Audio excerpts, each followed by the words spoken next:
Welcome back to my channel. I know it's been a little bit. Got some family things going on. Got two of my sons going into the Army soon, and we're preparing for that. So I've been a little preoccupied and busy spending time with them. So anyway, I'm going to get back to this kit that I'm doing here. It's a cookie kit from Bountiful Baby, and I have actually done the creases already. Sorry I did not video that. I didn't have time. So if you get a real close look up, you can see that the creasing has been done. Or maybe sometimes far away. You can just see how it's shaded in the areas. You know, I did some in the mouth under the tongue, and here, and the ears, and the foot by the toes. So, okay. Anyway, how I made that paint was I used Crimson 01. I have it sitting right here. This crimson here. It's a dark purpley red, like a blood color. And I used my burnt umber. And about equal parts of that. And I used the crease paint from Bountiful Baby as well. Where's all my baby's head? Okay. So anyway, that's how I made my crease paint. I used thinning medium and a few drops of odorless thinner, and I used the Gemini Masterpiece.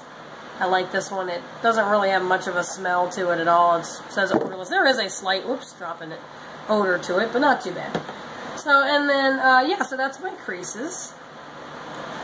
I am now preparing to do veining. I'm letting this baby cool because I had baked the creases. I let them dry a couple days, actually, because I was busy, and I just now baked it for the creases. So I have my vein mixture here, just a little bit, because I always tend to make way too much paint.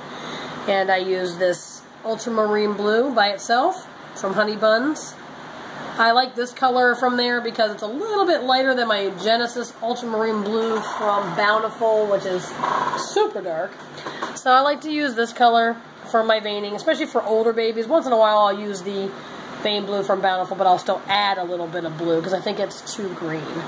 So let's see, I had just mixed this color up. I don't know if this is the right consistency yet or not. I tested it on my paper towel. Sometimes I'll make it a little bit dark, so we'll have to test run this and just try to see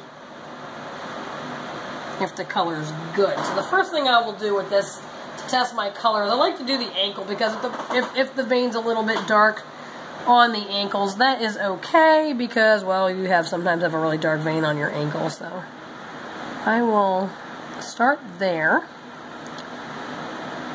with my vein, and I like to go up the foot a little bit,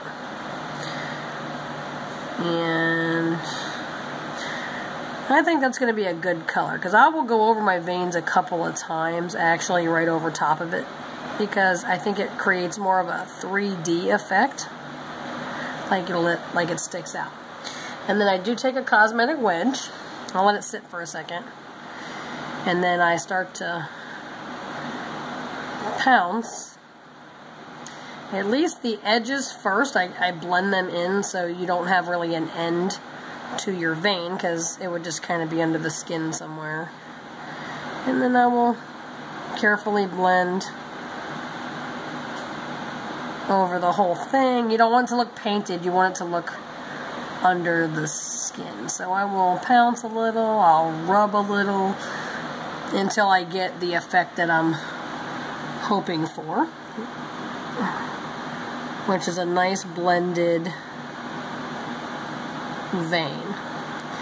Watch your creases, because when you have creases like this and the vein goes over it, it will tend to pool and it will look unnatural. So there's one of my veins right there. I will now get off of the video and come back because I prefer to paint without videoing at the same time. I like to focus 100% on my work. So when I get all the veining done, I will come back and show you what she looks like all veined up. So again, thank you for watching. Don't forget to subscribe, and I'll see you soon.